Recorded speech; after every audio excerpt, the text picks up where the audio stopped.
Daily Energy Markets Podcast. Would you believe it? It is Monday, May 9th, the first Monday that we're live on the podcast this month since we came back after the holidays. We had our week in review yesterday with the mighty Mike Muller and Christoph Ruhl.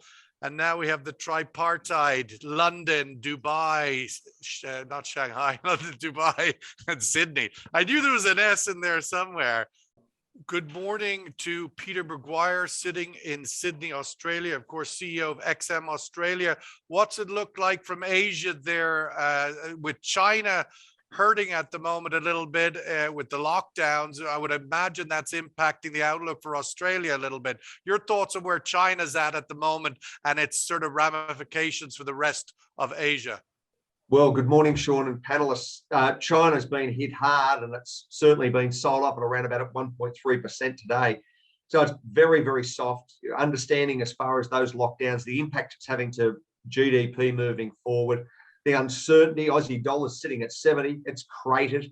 Only a little while back, we were at that 75, 76 handle. So it's really been sold off heavily.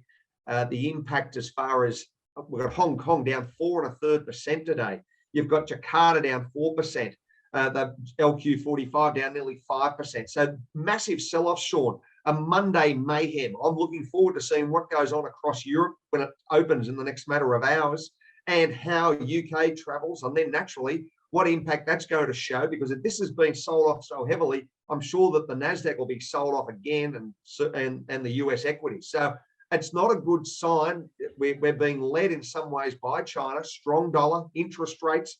Yeah, there's plenty of mayhem, but there's plenty of time to make a dollar as well.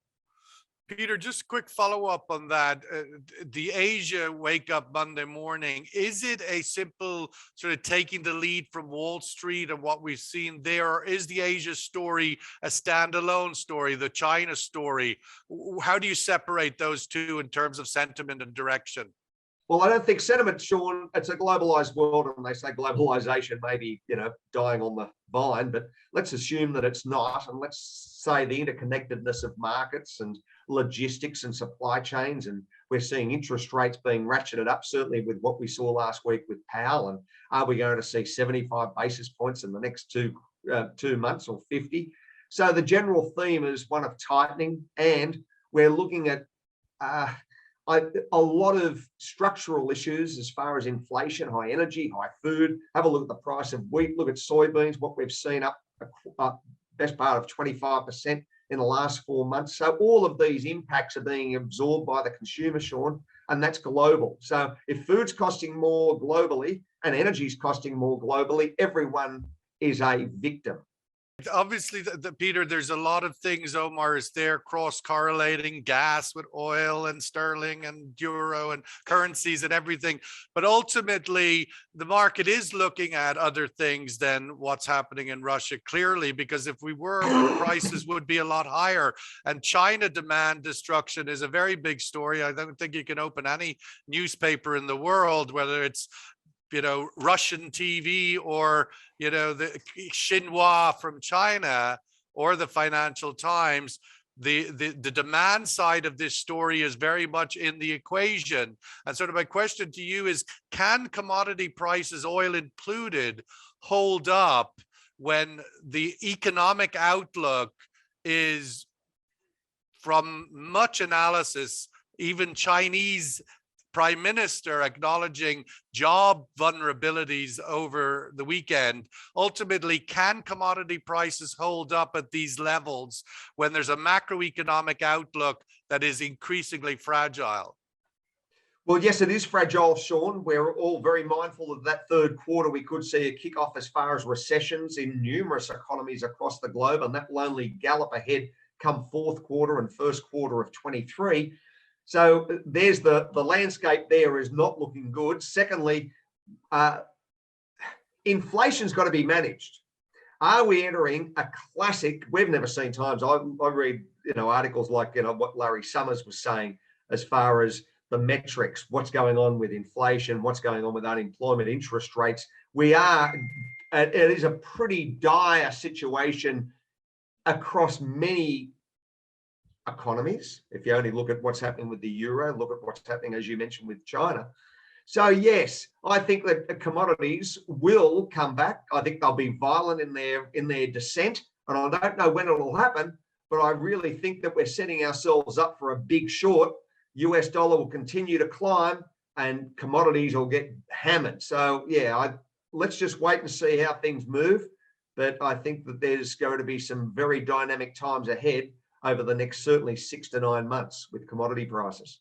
Peter, looking ahead, obviously, in all of the things Omar is saying there, ultimately, he's of the view that oil and commodities, energy prices will hold through the economic cycle if indeed we see this continued slowdown.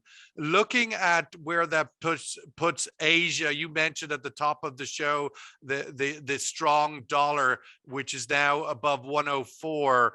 For many economies in Asia who are buying commodities in dollar, who are also have their debt denominated in dollar with rising interest rates, what is their outlook vis-a-vis their ability to sustain economic growth? It's going to be difficult, Sean. It's going to be difficult because you've got more attraction to dollar, and that will only increase, I think, over the next matter of months. So there was a very good article in yesterday's or the weekend edition of the Financial Times. We're back at 20-year highs. We last saw this sort of 104, 104.50 going back to 0201. So, and remember, that went, we saw a 118, 117 US dollar index. So are we, as if you listen to what Omar was saying, are we going to take an 80 handle out for euro, and what impact that's going to have naturally to the strengthening of that dollar and to Asia itself? So high interest rates, I think it's going to be a very, very difficult time for a lot of those Asian domestic economies to grow. Is the dollar strength, Peter, in your view, a flight to safety? Is it obviously the outlook for US rates is more robust than others? What is the Well, I think it's yes, absolutely, Sean. It is a flight to safety. It's because you've got an aggressive J Powell. You've got US dollar sitting at 104. You've had very strong move to the upside, and the continuance of that, as most analysts are saying, over the next couple of months, certainly over the summer. So that return to US dollar, King dollar, is attracting all the traders, and the momentum at the moment is aggressive. So I can't see anything really backing down. I agree with what Omar mentioned as far as raising rates 0.5% or 1%. How's that going to solve anything as far as inflation? So yeah, we're in a pretty difficult time. I think we're heading back to certainly stagflationary times, and that could be a global situation, far more aggressive than what we saw. Peter, would you share Omar's view that Powell doesn't have the bottle to tackle inflation, and that they'll back away inevitably once they've done 2 or 3 50 basis points? Yeah, I wouldn't be surprised, Sean. I think it's going to be very difficult because, it's all right to herald this. Remember, we spoke together last year at, August and September, and everyone was saying there'd be no rate rises in 22. Here we are, and Powell's off to the races. So he could get 3 under his belt, and then that's enough. Let's have a look at what's happening as far as global, as you mentioned, Asia, and all of those platforms need to work through domestic growth, what's happening with COVID. Yeah, it's a very difficult time to be a central banker, Sean.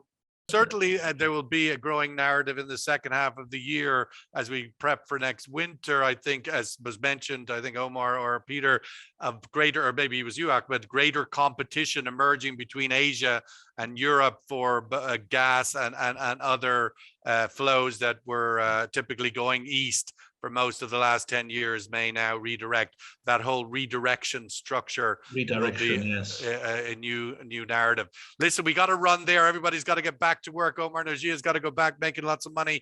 Peter, thank you so much. Omar, thank you as always. Awesome. Ahmed, thank you for getting up early in London this lovely spring morning. I'm sure you're getting the long days now. So all of your winter blues will hopefully be lifting, and you will have lovely summer days ahead. Thank you. All the best, everybody. We'll catch up every morning, 10:30 UAE time. All the best. Thank you, Sean. Thank you. Cheers, Ahmed. Thank you, Omar. Yeah.